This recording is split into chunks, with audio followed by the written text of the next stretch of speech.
Bayangkan skenario ini, Anda adalah seorang pelaut di abad ke-7. Kapal Anda terkepung di tengah lautan. Tiba-tiba, kapal musuh menyemburkan cairan aneh ke arah armada Anda. Detik berikutnya, kapal Anda meledak dalam kobaran api yang mengerikan. Anda terjun ke laut untuk menyelamatkan diri. Namun, alih-alih padam, api itu justru semakin berkobar hebat di atas air.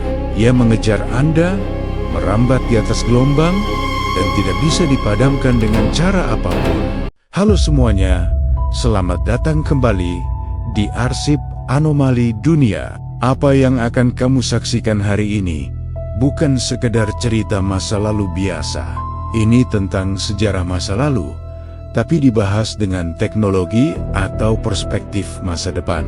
Kita semua tahu, sejarah ditulis oleh mereka yang menang. Namun seringkali, ada potongan puzzle yang sengaja dihilangkan.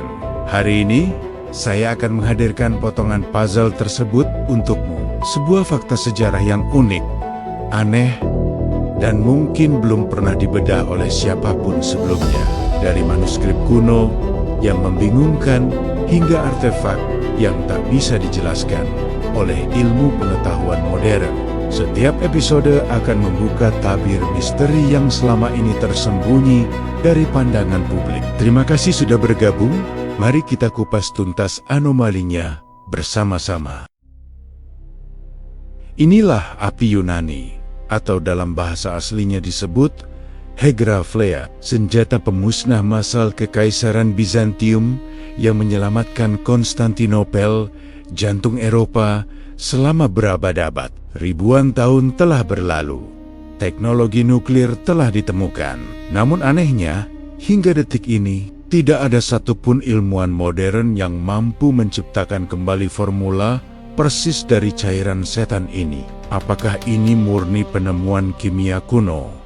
Ataukah ada rahasia teknologi yang sengaja dihapus agar tidak jatuh ke tangan yang salah? Mari kita bedah. Mengapa api Yunani adalah anomali militer terbesar dalam sejarah? Berdasarkan catatan sejarah para korban dan saksi mata, api Yunani memiliki karakteristik yang sangat tidak wajar bagi api biasa, membuatnya menjadi instrumen teror psikologis dan fisik yang sempurna.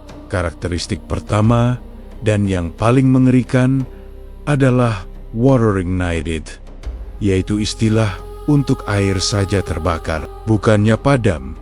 Api ini justru semakin ganas saat terkena air laut.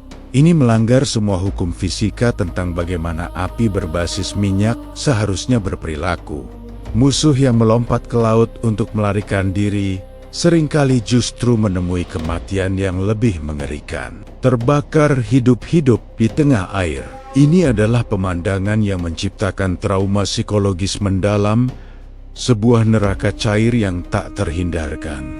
Kedua, ia sangat adhesif, yaitu istilah yang dipakai untuk zat cair atau padat yang digunakan untuk mengikat dua permukaan atau benda menjadi satu, seperti lem atau semen yang bekerja berdasarkan gaya tarik-menarik antar molekul. Cairan ini bersifat seperti lem. Ia menempel kuat pada kayu lambung kapal, layar, bahkan kulit manusia, dan terus membakar hingga ke tulang, menjadikannya mustahil untuk dihilangkan. Upaya untuk menyingkirkannya seringkali hanya menyebarkan api lebih jauh ke seluruh tubuh atau struktur kapal.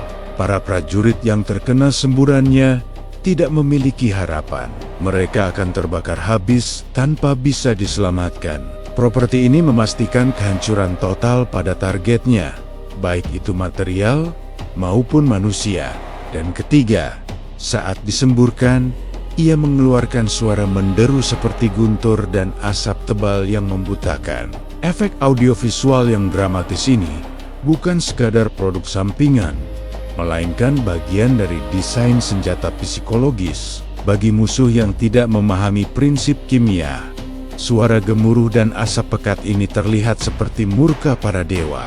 Ini bukan sekadar api, Ini adalah demonstrasi kekuatan supernatural di mata musuh yang tidak mengerti kimia, mengubah pertempuran menjadi sebuah pengalaman mengerikan yang melumpuhkan moral sebelum pertempuran fisik benar-benar dimulai.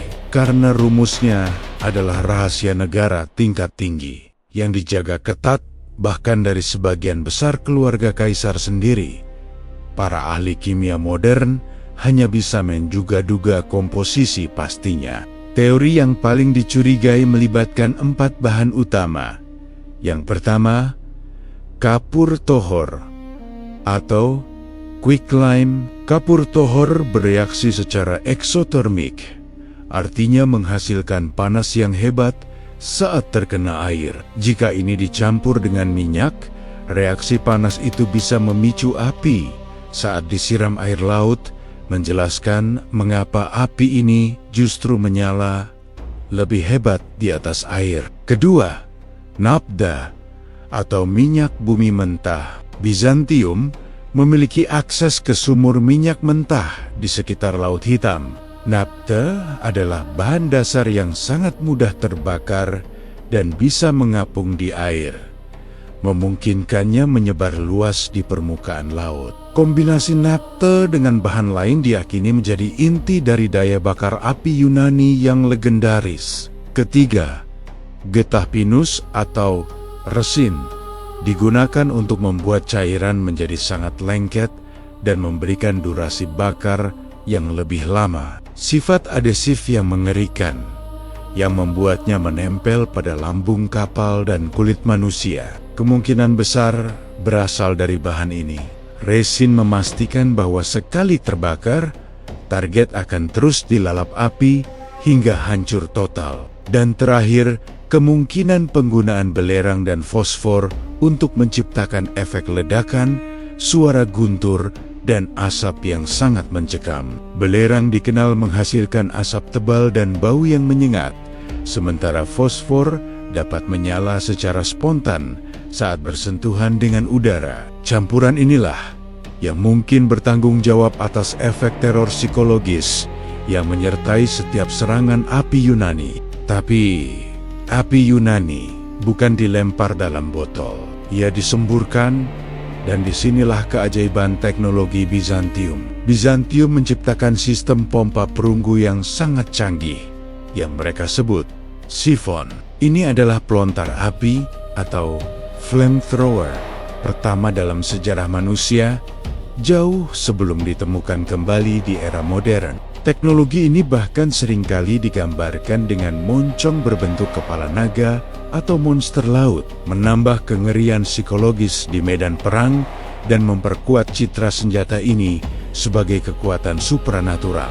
Anomali tekniknya terletak pada cara kerjanya. Untuk menyemburkan cairan yang sangat mudah terbakar dengan tekanan udara tinggi, dibutuhkan sistem tekanan yang sangat stabil dan segel logam yang sangat kuat agar cairan itu tidak meledak di dalam kapal sendiri.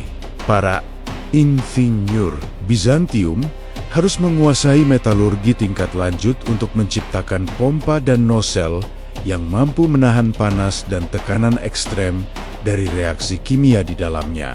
Teknologi pompa ini dianggap melampaui kemampuan metalurgi dan teknik mekanik pada zamannya. Sebuah lompatan kuantum dalam teknologi militer kuno. Rumor dan mitos juga menyelimuti senjata ini untuk menjaga kerahasiaan dan meningkatkan moral. Kaisar Konstantin Porphyrogenitus pernah menulis bahwa formula api ini adalah titipan malaikat yang diberikan langsung oleh Kaisar Konstantin Agung, dan siapapun yang berani membocorkannya akan dikutuk oleh api langit. Narasi ini bukan sekadar cerita pengantar tidur, melainkan teknik propaganda psikologis yang luar biasa efektif.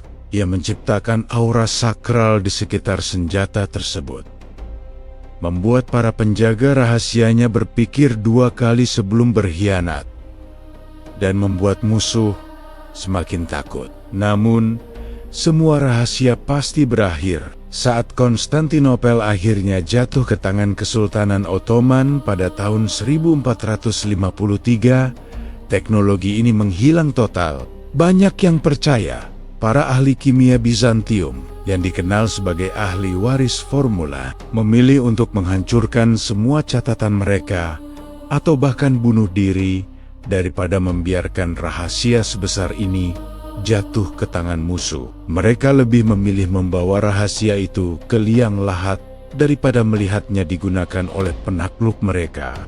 Kehancuran Konstantinopel bukan hanya akhir sebuah kekaisaran, tetapi juga akhir dari salah satu rahasia militer paling terjaga dalam sejarah. Mungkin ini karena pihak yang memenangkan perang, yakni Turki Utsmani, tidak mau melanjutkan temuan ini karena dampak yang luar biasa menyakitkan atau menyiksa orang. Utsmaniyah lebih mengedepankan kemanusiaan daripada sebuah kehebatan senjata.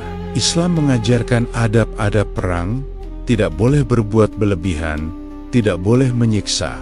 Api Yunani adalah bukti nyata bahwa sejarah militer Roma Timur atau Bizantium pernah memiliki senjata yang jauh lebih mengerikan daripada yang bisa dibayangkan oleh film fiksi ilmiah manapun. Ia bukan sekadar api, ia adalah instrumen teror yang mengubah jalannya sejarah dunia. Tanpa senjata ini, Kekaisaran Bizantium mungkin sudah runtuh jauh lebih cepat di hadapan gelombang invasi Arab dan lainnya. Dan mungkin peta dunia saat ini akan terlihat sangat berbeda. Keberadaannya melindungi Eropa selama berabad-abad, menjadikannya salah satu senjata paling berpengaruh yang pernah diciptakan. Formula ini mungkin hilang dari kertas, tapi jejak kehancuran yang ditinggalkannya tetap abadi dalam catatan para korban yang selamat. Menurut Anda, apakah adil jika senjata semematikan ini disembunyikan dari sejarah selamanya? Ataukah dunia sebenarnya lebih aman tanpa rahasia api Yunani? Tulis pendapat Anda di kolom komentar di bawah.